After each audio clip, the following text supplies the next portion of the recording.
Hello friends, welcome to my channel. আশা করি সবাই খুব ভালো আছো, সুস্থ আছো, সাবধানে আছো। লাস্ট আমি যে ভিডিওটা ছেড়েছিলাম সেই ভিডিওটায় তোমরা অনেকেই কমেন্টস করে বলেছো, রাখি তুমি ওকে আর নাম ধরে ডেকো না, অন্য নামে ডাকো। মানে আমি টিনার কথা বলছি। তো আমি দেখো তোমাদের সবাইকে আবারও বলছি, আমিও বারবার ভাবছিলাম যে ওকে হয়তো নাম ধরে না ডাকাটাই বেটার হবে আমার কাছে, কিন্তু তারপরেও ভাবছিলাম যে আমি কী নামে ডাকবো, মানে অন্য নামে ডাকতে আমার কেমন একটা লাগছিল। তারপরেও তোমরা এত মানুষ যখন কমেন্টস করেছো, তাহলে চলো এবার তাকে মিনা বলেই ডাকা যাক। দুই একবার হয়তো মিস্টেক হয়ে যেতে পারে, তারপরও চলো তাকে আমি মিনা বলেই ডাকছি। তো ভিডিওটাকে স্কিপ করো না, ফার্স্ট টু লাস্ট দেখতে থাকো। আশা করি ভিডিওটা তোমাদের সকলের খুব ভালো লাগবে।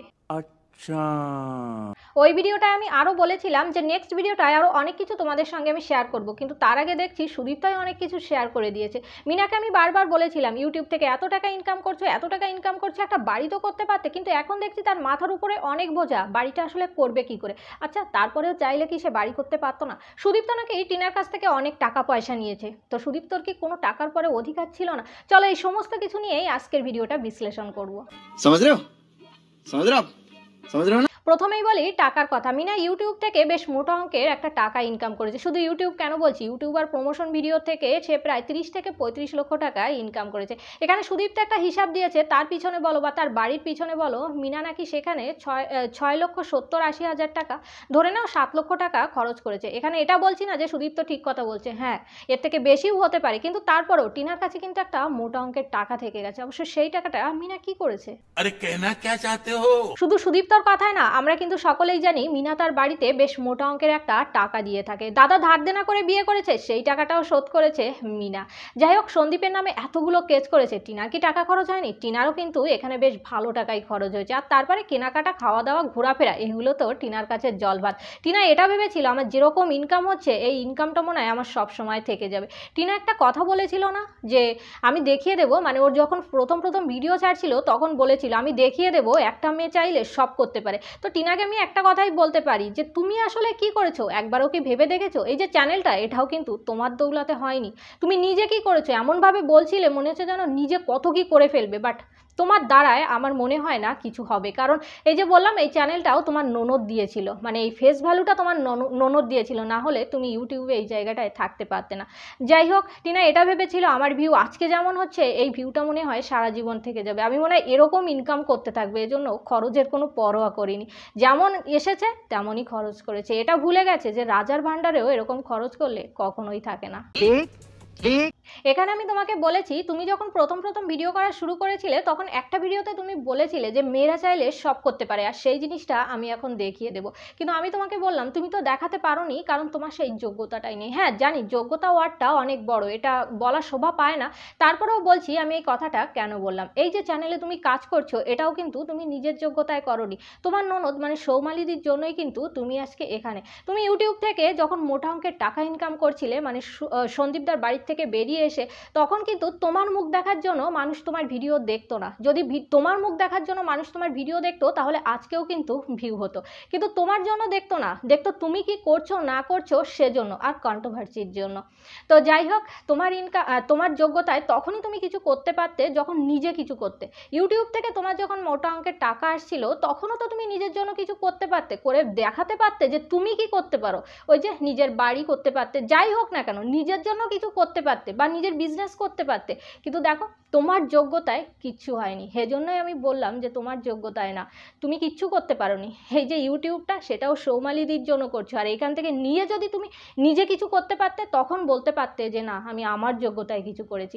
যখন তোমার কাছে মোটা অঙ্কের টাকা ছিল, তখন তুমি কিছু করতে পারোনি, আর এখন তোমার কাছে টাকা নেই, এখন তুমি কি করবে? নিজেকে একবার প্রশ্ন করে দেখো তো, আমি ঠিক বলছি নাকি ভুল। এবার বলি সুদীপ্তর কথা। তার আগে এখানে আমি একটা কথাই একটু বলে দিই, এখানে কিন্তু আমি কারো পক্ষে বা বিপক্ষে কথা বলছি না, কে ঠিক কে ভুল সেটা নিয়েও কথা বলছি না, জাস্ট আমার মতামতটা তোমাদের সঙ্গে একটু শেয়ার করছি। আর তোমাদের মতামতটা কি অবশ্যই কিন্তু কমেন্ট বক্সে জানাবে। অনেকেই বলছে সুদীপ্ত নাকি মিনার কাছ থেকে বেশ অনেক টাকাই নিয়েছে। আমি মানছি সে অনেক টাকা নিয়েছে, কিন্তু তোমরা একটা কথা বলো তো, কিছু টাকার ওপরে কি সত্যি সুদীপ্তর কোনো অধিকার ছিল না? আর এই কথাটা আমি কেন বলছি, দেখো প্রথম দিকে কিন্তু সুদীপ্ত মিনার ইউটিউবে অনেক কাজই করে দিত, প্রমোশন ভিডিওগুলোও কিন্তু সুদীপ্তই মিনাকে দিত। তাহলে এখানে বেশ অনেক টাকা না হলেও কিছু টাকা কি সুদীপ্তর প্রাপ্য না? অনেক বড় বড় ইউটিউবার আছে তারা কিন্তু টাকা দিয়ে অ্যাসিস্ট্যান্ট রেখে নেয় শুধুমাত্র ইউটিউবটা দেখাশুনো করার জন্য। এখানে যদি সুদীপ্ত আর মিনার কোনো হাজব্যান্ড ওয়াইফের সম্পর্ক নাও থেকে থাকে, তাহলেও কিন্তু সুদীপ্তকে কি মাসে মাসে একটা বেতন সে দেবে না? মানে কেউ কি শুধু শুধু একটা চ্যানেলে কাজ করে দিতে চাইবে? একদমই কিন্তু দিতে চাইবে না। এটা তোমরা একটু কমেন্টস করে জানিও তো যে আমি ঠিক বলছি নাকি ভুল বলছি। আর যদি বলো হাজব্যান্ড ওয়াইফের কথা, তাহলে তো এখানে কিছু বলারই নেই। তোমরাই বুঝতে পারবে যে কার অধিকার আছে আর কার অধিকার নেই। তবে এখানে আমি একটা কথাই বলতে পারি যে শুধু শুধু কিন্তু কেউ কারো চ্যানেলে কাজ করে দেবে না। তার যদি কিছু পাওয়ার আশা না থাকে তাহলে কেউ ফ্রিতে কাজ করে দেয় না। আর এই যুগটা ফ্রির যুগ না। এজন্যই বললাম সুদীপ্তর কি কোন মানে একটু টাকার উপরও কোনো অধিকার ছিল না, বা ওকে একটু টাকাও পাওয়ার না? তো সেটাই বললাম। মানছি মিনার খরচের লিস্টটা বেশ অনেকটাই বড়, কিন্তু তারপরেও সে যদি একটু চেষ্টা করতো তাহলে নিজের নামে কিন্তু একটা জায়গা অবশ্যই কিনতে পারতো। তার কাছে তেমন কোনো ব্যাপার ছিল না। নিজের জায়গা, নিজের বাড়ির জন্য কিন্তু অনেকে অনেক কিছু করে। এখানে একটু বলি মাই সিম্পল লাইফস্টাইলের কণিকা আর সোনার কথা। দেখো না, এরা মানে জানি না এরা অভিনয় করেছে নাকি বাস্তব, তবে অধিকাংশ মানুষ বলছে এরা অভিনয় করেছে। মানলাম, সেটাই ধরে নিলাম যে এরা অভিনয় করেছে, কিন্তু কেন করেছে? সোনার কথা এখানে একটু বলি যে একটা জায়গা কিনেছে, তারও তো একটা মাথা গোঁজার মতো ঠাঁইর দরকার আছে, তাই না? সেখানে একটা বাড়ির দরকার আছে। আর যদি বলি কণিকার কথা, টাকা ইনকাম করেছে, তারও কিন্তু প্রচুর খরচ। হ্যাঁ, এটা ঠিক করেনি, কিন্তু যাই হোক তাদের প্রয়োজনের জন্যই কিন্তু তারা এটাই করেছে। সোনার বাড়ি করা খুব দরকার হতে পারে, সেটার জন্য সে অভিনয় করেছে, তবে বাড়ির জন্য তো, নিজের একটা বাসস্থানের জন্য তো করেছে। তো এজন্যই বলছি যে নিজের বাড়ির জন্য অনেকে অনেক কিছু করতে পারে। এখন নিজের নামে ঘর, মানে নিজের নামে একটা বাড়ি করব, স্বপ্নের বাড়ি। আমার মেয়েরও অনেক স্বপ্ন, আমার স্বপ্ন, অনেক কিছু ভাবে সাজানো নিজের একটা বাড়ি। নিজের বাড়ি হয় এরকম একটা কিছু, বুঝেছো? কোথাও থাকলে মনে হয় কি নিজের মধ্যে না গিল্টি ফিল হয় যে এখানে আছি, শুয়ে আছি, ভাবছে মনে মনে ভাবছে দেখো শুয়ে আছে, কেমন একটা মনে হচ্ছে, কিন্তু এটা নিজের বাড়িতে মনে হবে না। লাস্ট এখানে আমি একটা কথাই বলবো, ভিডিওর ভিতরে যোগ্যতা নিয়ে আমি একটা কথা বলে ফেলেছি। এই কথাটা হয়তো বা আমি না বললেও পারতাম, কিন্তু এখানে মিনাকে উদ্দেশ্য করেই বলেছি। তো যাই হোক, বলেছি একটাই কারণে, প্রত্যেকটা মানুষের ভিতরেই কিন্তু যোগ্যতা আছে, সে চাইলে অনেক কিছু করতে পারে। তো যোগ্যতা কিন্তু ইচ্ছা করে এসে ধরা দেয় না, নিজে করে নিতে হয়। তো মিনা যদি ইচ্ছা করতো তাহলে অনেক কিছু করতে পারতো, কারণ ওর কাছে একটা টাইমে বেশ টাকা ছিল, কিন্তু ওর ভিতরে ইচ্ছা জিনিসটা নেই। ইচ্ছা জিনিসটা নেই বলেই বললাম যে তোমার যোগ্যতায় কিছু হবে না, কারণ যখন হাতে এত টাকা এসেছিল তখন ইচ্ছা করলে কিছু করতে পারতো। এটা অবশ্যই তোমরা আমার সঙ্গেও কিন্তু একমত হবে। তো বন্ধুরা, আজকের ভিডিওটা আমি আর বেশি বড় করব না। জানি না তোমাদের কেমন লেগেছে। ভিডিওটা যদি ভালো লেগে থাকে অবশ্যই লাইক করবে, শেয়ার করবে, কমেন্টস করবে, আমার চ্যানেলকে সাবস্ক্রাইব করবে। দেখা হচ্ছে নেক্সট একটা ভিডিওর সঙ্গে। সবাই খুব ভালো থেকো। Bye bye.